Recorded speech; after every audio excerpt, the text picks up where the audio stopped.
Peace and blessings, family. Peace and blessings. In the name of Allah, the Beneficent, the Merciful.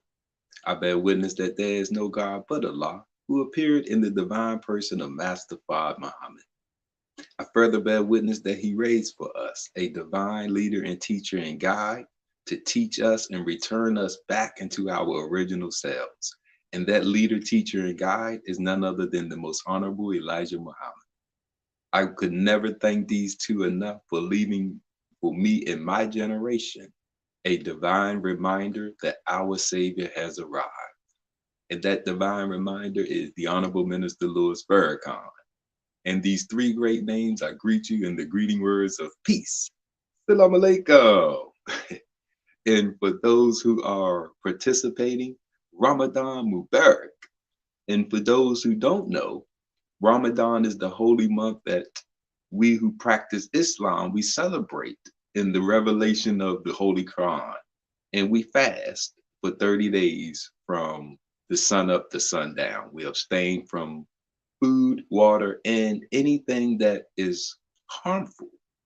And it goes into Surah 2, Ayat 183, where it says, "O you who believe, fasting is prescribed for you as it was prescribed to those before you, so that we may guard against evil." Man, and that's a beautiful sentiment. And it goes right into the heart of a lot of our ills that we suffer here in America. But when we're looking at fasting and we're looking at stop eating for a particular period of time, this can be, it's going to, and not it can be, we are changing our lifestyle. We are changing our actions. So in the course of us changing, we're going to get some reactions from the body.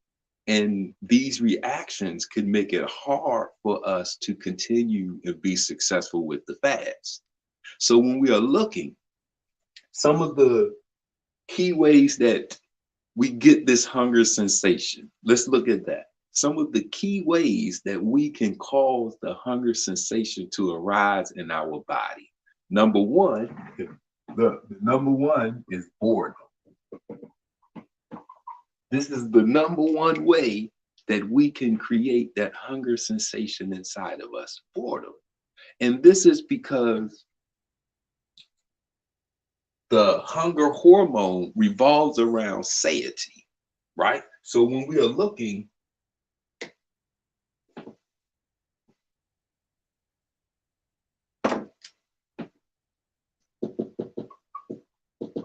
leptin is the satiety hormone.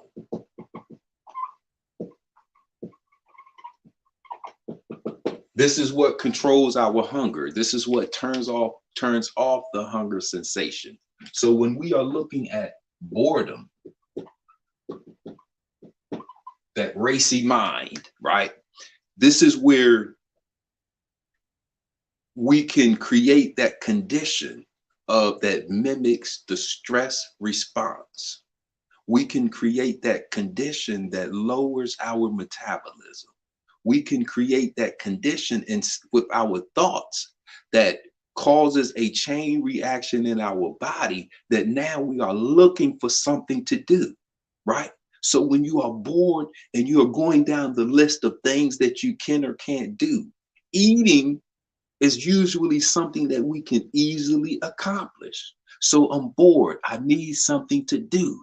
I'm fidgeting, right?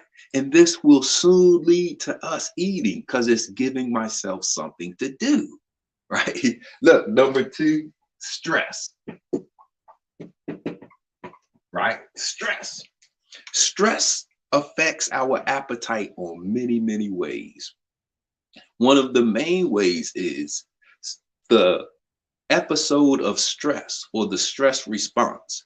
This requires a lot of energy, right? So to go through a stress response, the body is sending or producing or needs a lot of energy to get through that response because it's dealing with the fight or flight. It's dealing with the emergency response.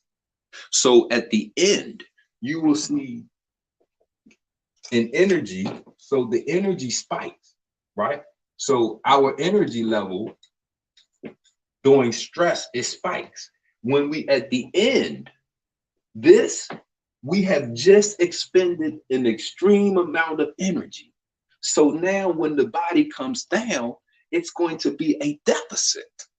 And that leads to hunger because now your body wants to replace what it just expended.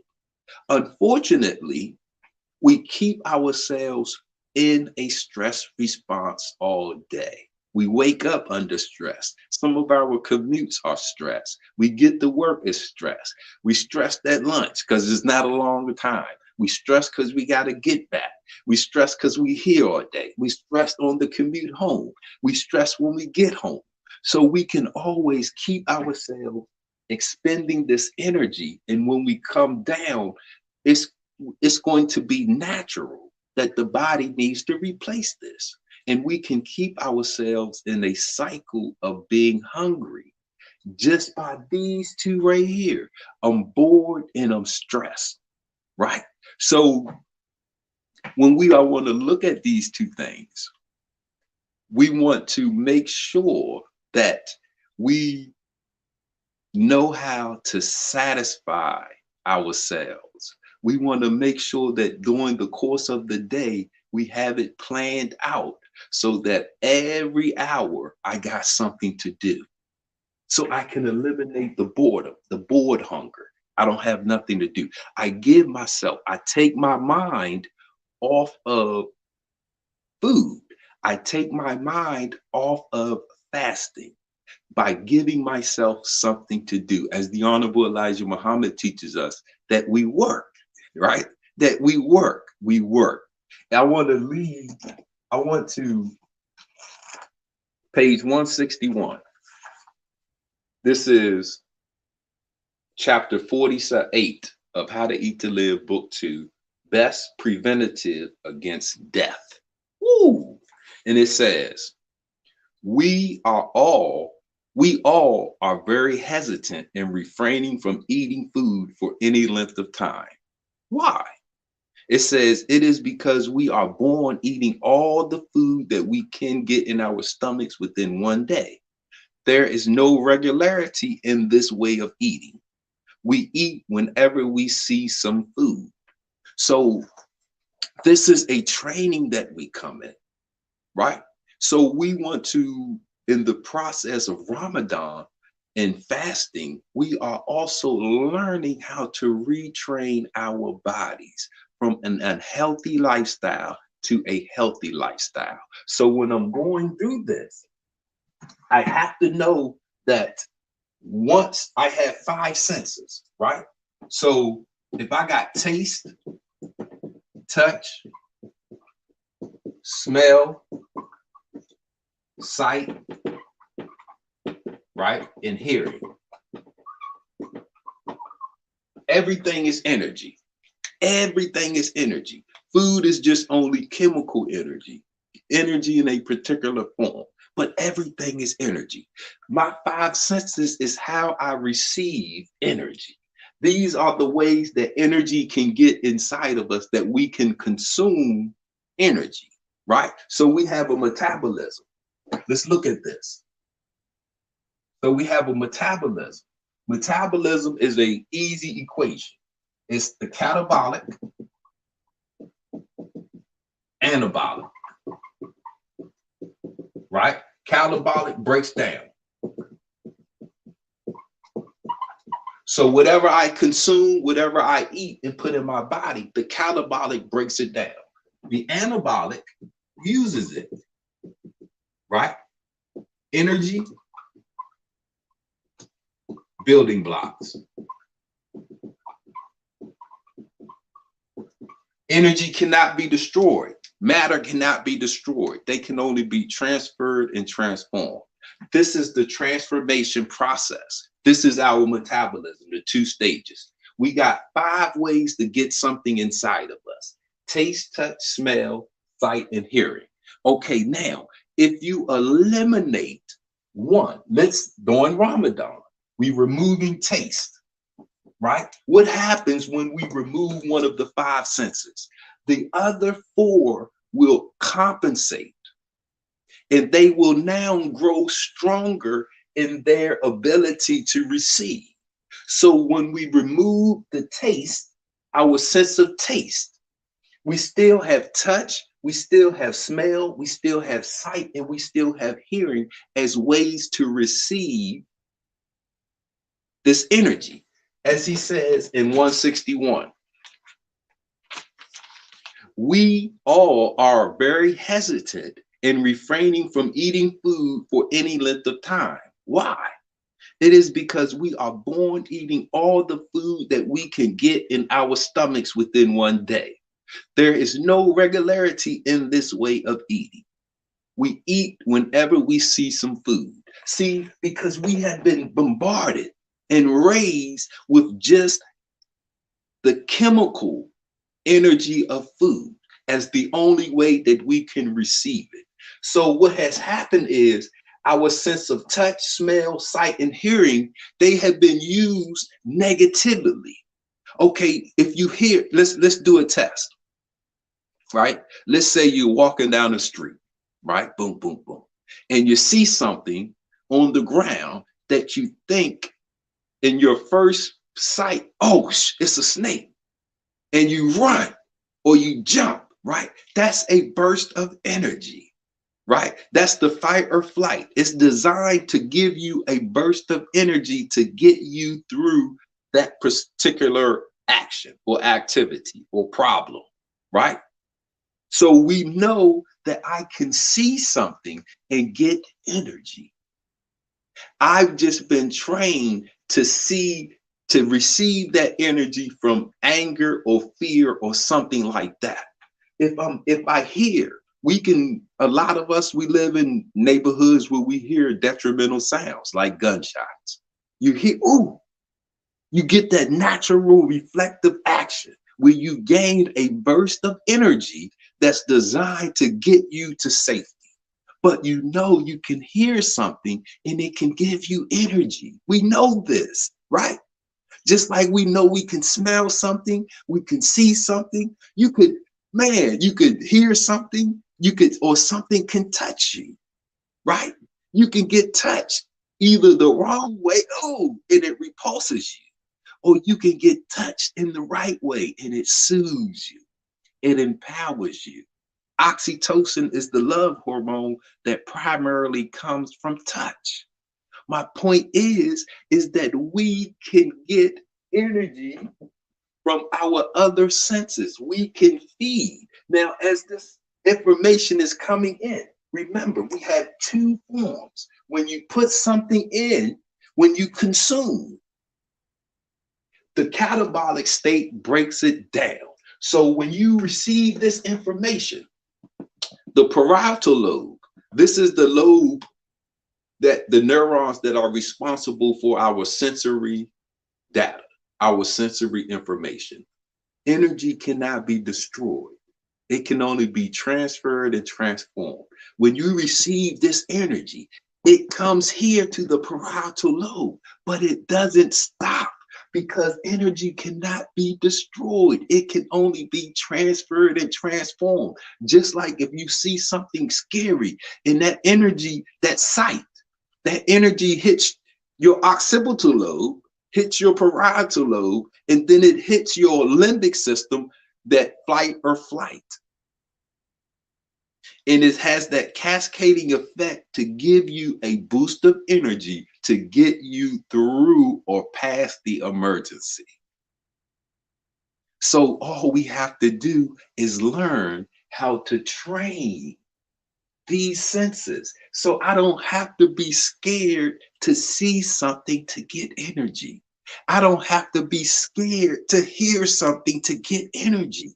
I don't have to be scared to touch something or smell something to get energy. I know that if I look at something, I'm looking at energy. So if I train my body, if I train my brain, that what I'm looking at, I can always feed it because I'm feeding on it anyway. My body is breaking it down anyway. My body is using it anyway. And I become that which I consume. So let me learn, especially during this month of Ramadan. I got 30 days of no eating and drinking. So how do I get what my body needs without my body deteriorating? Because at the end of Ramadan, we come out stronger. At the end of Ramadan, we come out healthier. We've guarded against evil. We've guarded against evil for 30 days. Wow. And we train so we can feed and get that which we need other than eating. And when we take eating away, it's not detrimental.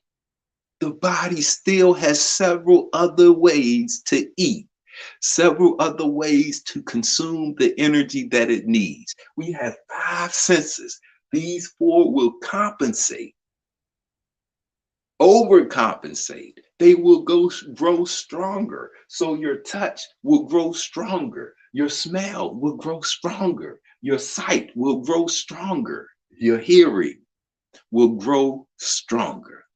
So when we are looking and we are going through the changes, right, and the sensations that we can feel that can arise from being hungry, we want to learn how to easily control that, right? We want to learn how to easily overcome that, because I can't stop it from coming up, but I can catch it and eliminate it and shorten the duration of it, right? So number 1 on the checklist,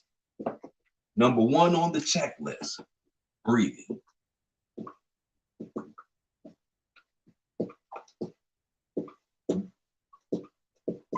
Number 1 on the checklist, breathing properly. When you get in that boredom, that anxiety, that depression, that stress, right? We set the pulse, the tone, the rhythm, the frequency of our body is set with our breathing. That's what sets your heartbeat. That's what sets the rhythm and the tone in you, and your body will follow that. So we want to do nasal, deep,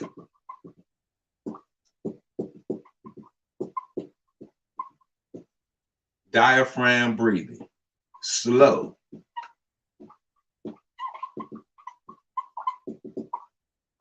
This is the way we want to breathe. Nasal, deep, diaphragm, slow breathing. This will activate our vagus nerve. This will activate your vagus nerve, stimulate your parasympathetic nervous system, and it will give you control of your body. Look, you ain't bought nothing. You ain't drank nothing. We're fasting. So you're already not doing anything, right? You are already abstaining. So in this action of abstinence, you can learn how to go inside of you to pull out what God already put in you to control yourself and to empower yourself, because we're not getting weak through this. This is the purpose of guarding against evil. This is a strength training activity or exercise, right? So when we are breathing properly, this activates the vagus nerve, which stimulates your parasympathetic nervous system, giving you control over your heartbeat and your digestive system.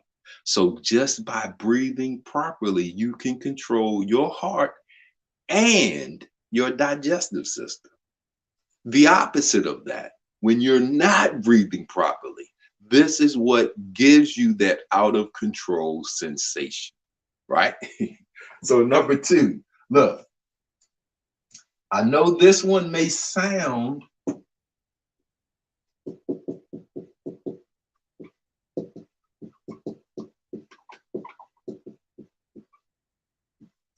exercise. Get up and walk.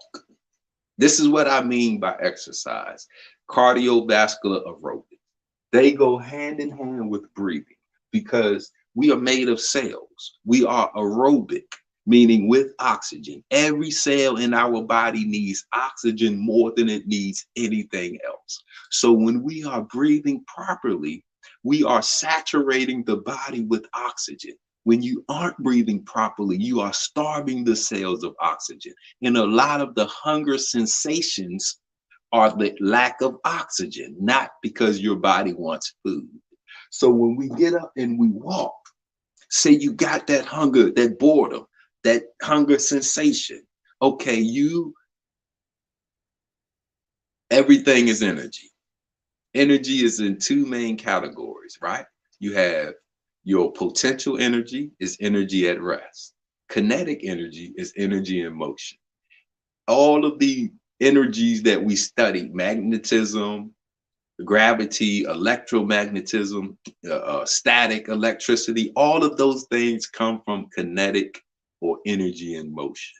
So when we get up and we walk, this is a total body exercise.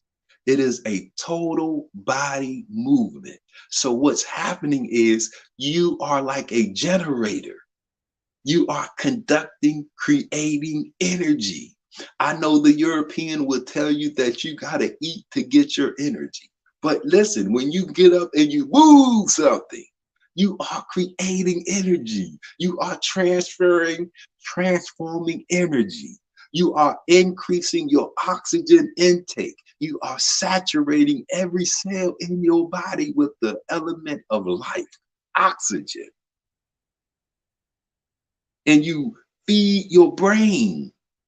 You boost your brain activity with cardiovascular aerobics. You control your blood pressure. You control your heart rate. You control your body. You gain control of your body. Listen, How to Eat to Live, Book 2.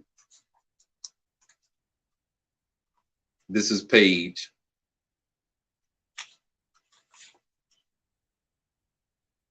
49.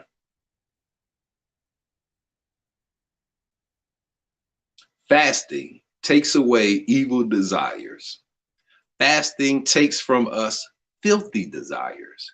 Fasting takes from us the desire to do evil against self and our brothers and sisters. We are created of the material of goodness.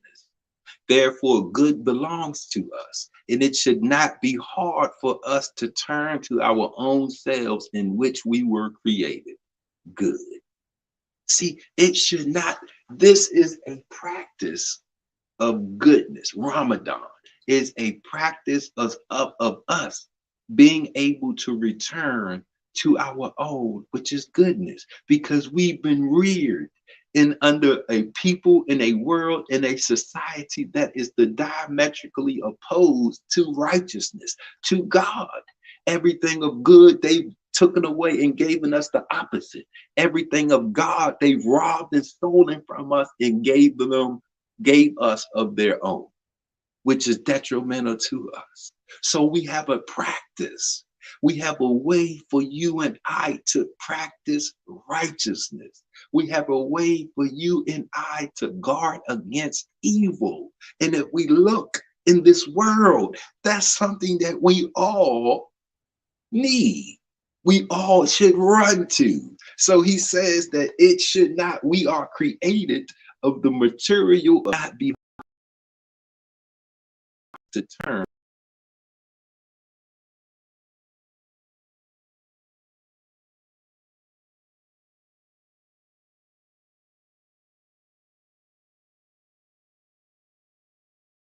We can easily meet and overcome the obstacles that are associated with fasting because we are breaking a habit and learning to create a new habit, which inshallah will carry over into the rest of our lives.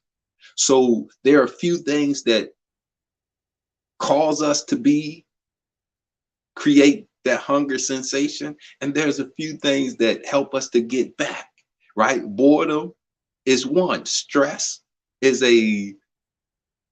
how we manage our energy. That's another. two main ways that we can overcome boredom and overcome stress easily.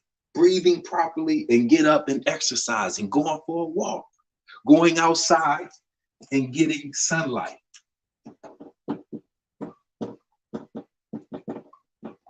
See, the sun is all energy.